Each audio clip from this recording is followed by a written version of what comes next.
Hello everyone, मैं प्रकाश कुमार सिंह एक बार फिर से आप सभी का स्वागत करता हूँ क्लास 10th के केमिस्ट्री के चैप्टर नंबर 3 के वीडियो सीरीज में। तो पिछला जो वीडियो था उसमें मैंने बता दिया है कि इस चैप्टर में हम किन किन पॉइंट पे डिस्कस करेंगे। उसी का आज पहला पॉइंट हम लोग डिस्कस करने जा रहे हैं, जो कि है धातु यानी कि मेटल। आज हम लोग इसके डिफिनेशन को देखेंगे। तो आइए हम लोग सबसे पहले समय ना गवाते हुए डिफिनेशन को देख लेते हैं। तो उम्मीद करूंगा कि आपको ये वीडियो काफ़ी हेल्पफुल रहेगा आपके लिए, और आप इसे देखकर जो क्लास 10th के बच्चे होंगे वो नोट्स बनाते चले, तो बारीकी से अपना नोट्स तैयार करें। तो आइए देखते हैं धातु का डिफिनेशन क्या हो जाएगा।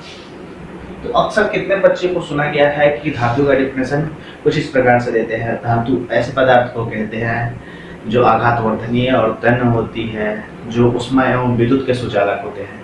ये धातु का डिफिनेशन नहीं हुआ, बल्कि उसके गुण को हम बता रहे हैं। आखिर धातु का डिफिनेशन क्या है होगा, तो चलिए देख लेते हैं। तो वह तत्व जिसके नाम के अंत में अम लगा हो उसे हम लोग धातु कहते हैं। धातु का डिफिनेशन क्या हो जाएगा, वह तत्व जिसके नाम के अंत में अम लगा हो, क्या लगा हो, अम लगा हो, उसे हम लोग धातु कहते हैं। जैसे में आप लोग देख सकते हैं, सोडियम, पोटेशियम, कैल्शियम, सबके नाम के अंत में क्या लगा हुआ है, अम। लेकिन ऐसा कुछ जरूरी नहीं है कि सारे जो एलिमेंट हो, सारे तत्व हो उसके नाम में, माफ कीजिएगा, सारे मेटल जो है यानी कि सारे धातु हैं उसके नाम के अंत में अम लगा होगा। कुछ ऐसे भी धातु हैं जिनके अंत में अम नहीं लगा हुआ है, फिर भी वे धातु है। तो अपवाद में देखिए क्या आ जाएगा इस डिफिनेशन के अनुसार, वह तत्व जिसके नाम के अंत में अम लगा हो। लेकिन देखिए अपवाद में क्या आ जा रहा है, जिंक, कोबाल्ट, निकेल, मैग्नीज, ये धातु होते हुए भी इसके नाम के अंत में अम नहीं लगा हुआ है। यानी कि ये डिफिनेशन इसमें फॉलो नहीं कर रहा है। यानी कि ये डिफिनेशन जो है कुछ तत्वों के लिए फॉलो कर रहा है कि वह तत्व जिसके नाम के अंत में अम लगा हो उसे धातु कहते हैं। अगर हम लोग अपवाद में हम लोग ले एक एग्जाम्पल के लिए, तो हम बोले कि जितने मूंछ वाले मिल रहे हैं वो सारे डाकू हैं।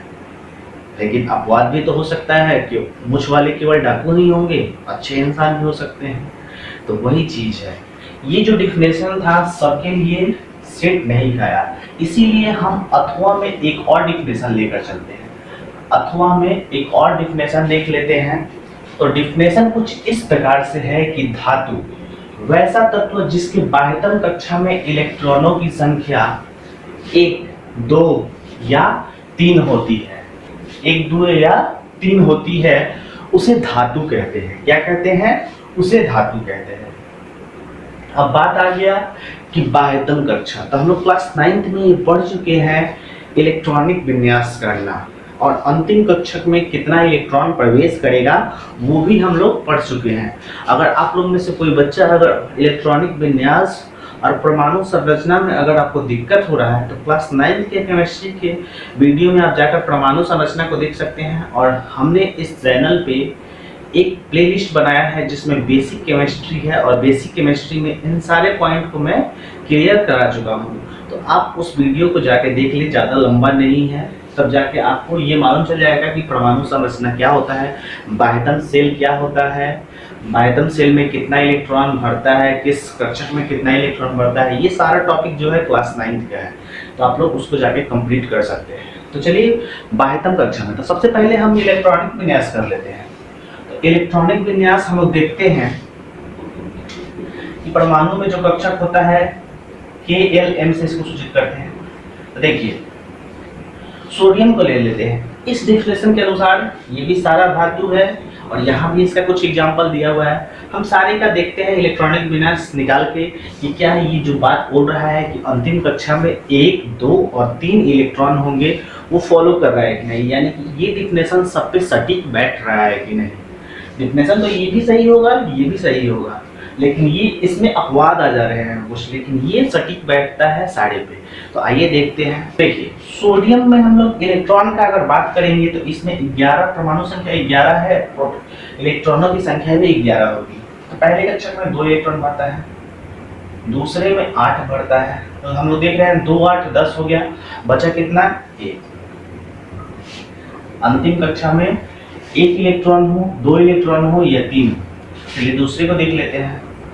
2 8 10 हो गया, 2 8 10। और अंतिम कक्षा में यहाँ हम लोग 9 नहीं होगा, यहाँ 8 भरेंगे और 8 भरने के बाद अगला चला जाएगा n में, यानी कि 1 इसमें आ जाएगा। तो यहाँ भी हम लोग देख रहे हैं, यानी कि पोटेशियम के भी अंतिम कक्षा में हम देख रहे हैं।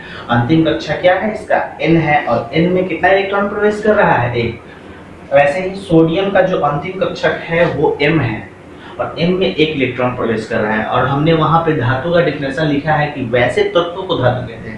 गौर कीजिएगा, वैसे तत्वों को धातु कहते हैं जिसके बाह्यतम कक्षा में इलेक्ट्रॉनों की संख्या 1 हो या तो 2 हो या तो 3 हो, 4 5 6 7 ना हो। तो देखिए यहाँ इन दोनों में हमने देख लिया कि एक एक इलेक्ट्रॉन है, इसमें हम देख लेते हैं 2 8 8 और 2। यहाँ देखिए अंतिम कक्षा में कितना है, 2 इलेक्ट्रॉन है, ठीक है। अब हम लोग अगर जिंक का करेंगे तो 2 8, हम लोग यहाँ 18 भर सकते हैं। तो 18 8 कितना हो जाएगा, 26 27 28। और यहाँ पे इसके बाद के जितने भी तत्व हैं इनका भी हम इलेक्ट्रॉनिक विन्यास करें तो इनके अंतिम कक्षा में या तो 1 इलेक्ट्रॉन आएगा या तो 2 इलेक्ट्रॉन आएगा और या तो 3 इलेक्ट्रॉन आएगा। अगर इससे ज़्यादा आता है तो वो धातु नहीं है। लेकिन उसके बाद हम लोग यहाँ देखेंगे Mg दिया हुआ है, तो इसका इलेक्ट्रॉनिक विन्यास करें तो K में 2 भरेगा, L में यहाँ 8 भरेगा और M में फिर 2 भरेगा। फिर उसी प्रकार से हम अगर यहाँ देख लें तो वही चीज़ है, सेम हमने अभी दिया है यहाँ पे 19 का, वही दिया हुआ है। अंतिम कक्षा में इलेक्ट्रॉनों की संख्या इसमें क्या हो जाएगी, 1 हो जाएगी।